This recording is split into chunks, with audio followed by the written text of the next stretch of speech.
ഒന്ന് രണ്ട് ദിവസങ്ങളായി സോഷ്യൽ മീഡിയ കേന്ദ്രീകരിച്ച് പ്രത്യേകിച്ച് ഫേസ്ബുക്ക് വഴി ഒരു തല്ലിനുള്ള പ്ലാനിങ് നടക്കുന്നുണ്ട്. നമ്മളാരും പൊതുവെ അക്രമങ്ങളെ പ്രോത്സാഹിപ്പിക്കുന്നവരോ അക്രമത്തിലേക്കുള്ള വഴികളെ പിന്തുണയ്ക്കുന്നവരോ അല്ല.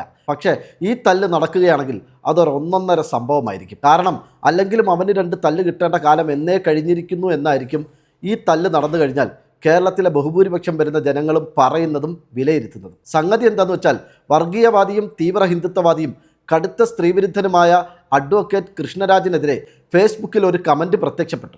സോഷ്യൽ ആക്ടിവിസ്റ്റും ഇടതുപക്ഷ പ്രവർത്തകയുമായ ശ്രീജ നെയ്യാറ്റിങ്കരയാണ് ഈ കമൻ്റ് ഇട്ടത്. ഏതോ ഗ്രൂപ്പിലോ മറ്റോ നടന്ന ഒരു ചർച്ചയുടെ ഭാഗമായി അവിടെ വന്ന കമൻറ്റിന് മറുപടി എന്ന നിലയിലാണ് ശ്രീജ ഈ കമൻറ്റ് കുറിച്ചത്. ഇതായിരുന്നു ആ കമൻറ്റ്. ശ്രീജ അടക്കമുള്ള ഒന്നിലധികം സ്ത്രീകളുടെ ചിത്രങ്ങൾ ദുരുപയോഗം ചെയ്തുകൊണ്ട് ചാണക ഭീകരൻ കൃഷ്ണരാജ് ഫേസ്ബുക്കിൽ പോസ്റ്റ് ഇട്ടിട്ടുണ്ടെന്നും അയാൾക്കെതിരെ നിയമ നടപടികൾ സ്വീകരിക്കണമെന്നുമൊക്കെ പറഞ്ഞുകൊണ്ട് കൃതി സുരേന്ദ്രൻ എന്ന് പറയുന്ന ഐഡിയിൽ നിന്നും ഒരു കമൻറ്റ് വരുമ്പോൾ അതിന് മറുപടിയായി ശ്രീജ പറയുന്നത് ഇങ്ങനെയാണ്: അവന് നിയമ നടപടി അല്ല വേണ്ടത്, നല്ല തല്ലാണ്, ഞങ്ങളത് കരുതി വെച്ചിട്ടുണ്ട്. ഈ കമൻറ്റ് വലിയ ചർച്ചയായതോടുകൂടി തൻ്റെ ശ്രദ്ധയിൽപ്പെട്ട കൃഷ്ണരാജ് വക്കീല് ആകെ ഭയന്ന് നിലവിളിച്ച് മറ്റൊരു ഫേസ്ബുക്ക് പോസ്റ്റ് ഇട്ടു. അങ്ങനെ തന്നെ ആരെങ്കിലും തല്ലാൻ വന്നാൽ നമുക്ക് കാണാമെന്നും ഇവിടെ എന്തൊക്കെ സംഭവിക്കുമെന്ന് കാണിച്ചു തരാമെന്നൊക്കെയുള്ള രീതിയിൽ ഒരു വെല്ലുവിളിയുടെ രൂപത്തിലാണ് വക്കീൽ ആ പോസ്റ്റിൽ സംസാരിക്കുന്നത്. എന്നാൽ അതിനും 2 ദിവസങ്ങൾക്ക് മുമ്പ് തന്നെ താൻ ഹോസ്പിറ്റലിൽ അഡ്മിറ്റ് ആണെന്ന് പറഞ്ഞുകൊണ്ട് വക്കീൽ മറ്റൊരു പോസ്റ്റും പങ്കുവച്ചിരുന്നു. ഞാൻ മനസ്സിലാക്കിയിടത്തോളം ഇയാളൊരു ഭീരുവാണ്, പേടിത്തൊണ്ടനാണ്. കമൻറ്റ് പുറത്തു വന്നതോടെ ഉടനെ തന്നെ പെണ്ണുങ്ങൾ തന്നെ വന്ന് തല്ലുമോ എന്ന് ഭയന്ന് വക്കീൽ ഹോസ്പിറ്റലിൽ അഭയം തേടിയതാവാനാണ് സാധ്യത.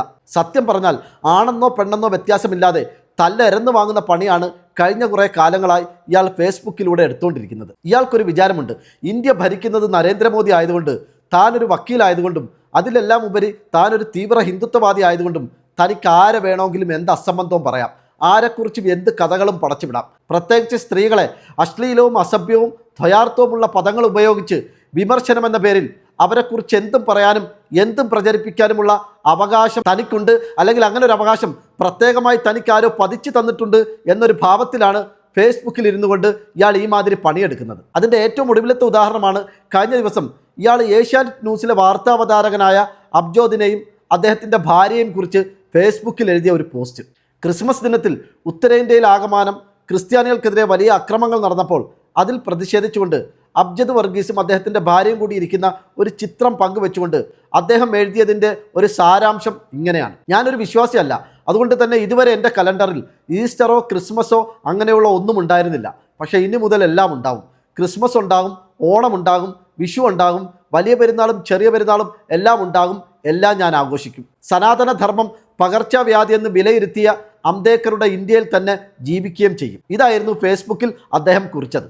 ഇതിന് മറുപടിയായി കൃഷ്ണരാജ് വക്കീല് അബ്ജദ് വർഗീസും അദ്ദേഹത്തിൻ്റെ ഭാര്യയും കൂടി ഇരിക്കുന്ന ഫോട്ടോ എടുത്ത് ഫേസ്ബുക്കിൽ ഇട്ടിട്ട് അതിൽ എഴുതിയത് ഇങ്ങനെയാണ്: പുതുപുത്തൻ മാപ്ര ട്രെയിനീസിൻ്റെ കൂടെ സ്മോളൊക്കെ അടിച്ച് കുടിച്ച് കൂത്താടി നടക്കുമ്പോൾ വീട്ടിലിരിക്കുന്ന പൊതിച്ചോറിന് പുളിപ്പ് തോന്നുന്നത് സ്വാഭാവികം. അത് ഹിന്ദുവാണെങ്കിൽ സനാതന ധർമ്മത്തിനോടും തോന്നും. കെട്ടിപ്പിടുത്തത്തിന് ഒരു ഊഷ്മളത ഇല്ലല്ലോ അച്ചായ, മടുപ്പായോ? ഇതാണ് കടുത്ത സ്ത്രീവിരുദ്ധനായ സംഘിയായ വക്കീല് ഫേസ്ബുക്കിൽ അബ്ജദിനെ കുറിച്ചും അദ്ദേഹത്തിൻ്റെ ഫാമിലിയെക്കുറിച്ചും എഴുതി പിടിപ്പിച്ചത്. അതായത് ഈ ഫേസ്ബുക്ക് പോസ്റ്റ് കൊണ്ട് ഇയാൾ ഉദ്ദേശിച്ചത് അബ്ജദ് വർഗീസ് എന്ന ഏഷ്യാനെറ്റിലെ മാധ്യമപ്രവർത്തകൻ പുതുതായി വരുന്ന മാധ്യമപ്രവർത്തകരായ സ്ത്രീകളുമൊക്കെയായി പെൺകുട്ടികളുമൊക്കെയായി കുടിച്ചു കൂത്താടി നടക്കുന്നത് കൊണ്ട് വീട്ടിലുള്ള പൊതിച്ചോറായ അദ്ദേഹത്തിൻ്റെ ഭാര്യയെ അദ്ദേഹത്തിന് ഇപ്പോൾ പുളിപ്പാണ്. മാത്രവുമല്ല, ഞാൻ മനസ്സിലാക്കിയെടുത്തോളം അബ്ജദ് വർഗീസിൻ്റെ വൈഫ് ഒരു ഹൈന്ദവ മതവിശ്വാസത്തിൽ നിന്നും വരുന്ന ആളാണ്. അതുകൊണ്ടാണ് അടുത്ത വരിയിൽ വക്കീൽ എഴുതിയത് അത് ഹിന്ദു ആണെങ്കിൽ സനാതന ധർമ്മത്തിനോടും ഈ പറയപ്പെടുന്ന പുളിപ്പ് അനുഭവപ്പെടും, എതിർപ്പ് തോന്നും. നിങ്ങൾ ശ്രദ്ധിച്ചോ, ഈ പോസ്റ്റിൽ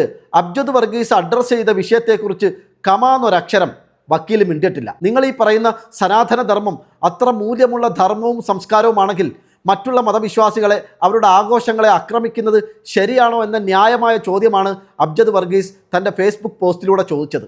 അതിനെക്കുറിച്ച് കമാന്നൊരക്ഷരം പറയാതെ അയാളെ അസഭ്യം പറഞ്ഞും അയാളുടെ ഭാര്യയെ പൊതിച്ചോറെന്ന് വിളിച്ചും അവർ കെട്ടിപ്പിടിച്ചിരിക്കുന്നതിനെ ഊഷ്മളക്കുറവെന്നും മടുപ്പായോ എന്നും ഒക്കെ ചോദിച്ചുകൊണ്ടുള്ള വളരെ വഷളത്തരം നിറഞ്ഞ വാക്കുകളല്ലേ അയാൾ എഴുതി പിടിപ്പിച്ചത്.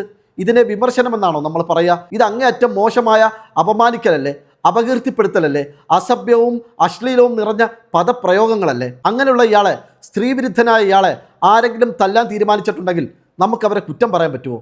എന്ന് മാത്രമല്ല അങ്ങനെ തല്ലാൻ പോകുന്നവർക്ക് വേണ്ട സൗകര്യം ചെയ്തു കൊടുക്കുക എന്നുള്ളതല്ലേ നമ്മളുടെ ഏറ്റവും വലിയ ഉത്തരവാദിത്വം. എടോ വക്കീലെ, ഒരു സ്ത്രീയും പുരുഷനും കെട്ടിപ്പിടിച്ചിരിക്കുന്ന ഫോട്ടോ എടുത്ത് വെച്ചിട്ട് അതിനകത്ത് ഊഷ്മളതക്കുറവുണ്ടെന്നും അവരുടെ ജീവിതത്തിൽ എന്തൊക്കെയോ സുഖക്കുറവുണ്ടെന്നൊക്കെ തനിക്ക് എങ്ങനെയാണ് മനസ്സിലായത്? തൻ്റെ സനാതന ധർമ്മത്തിൽ അതൊക്കെ അളവെടുക്കാൻ പറ്റിയ മുഴക്കോലുണ്ടോ? ആ മുഴക്കോലും കൊണ്ടാണോ താൻ ഈ ഫേസ്ബുക്കിലുടനീളം സ്ത്രീകളെ അളക്കാൻ ഇറങ്ങിത്തിരിച്ചിരിക്കുന്നത്? അങ്ങനെയാണെങ്കിൽ അധികം വൈകാതെ കുറച്ച് സ്ത്രീകൾ ആ മുഴക്കോലൊടിച്ച് തൻ്റെ കയ്യിൽ തരും. അതുകൊണ്ട് കിട്ടുന്നത് വാങ്ങുക. വാങ്ങിച്ചിട്ട് ഇനിയുള്ള കാലമെങ്കിലും എവിടെയൊക്കെ മുഴക്കോല് പുറത്തെടുക്കണം, പുറത്തെടുക്കാൻ പാടില്ല എന്ന തിരിച്ചറിവിൽ ശിഷ്ടകാലം ജീവിക്കുക.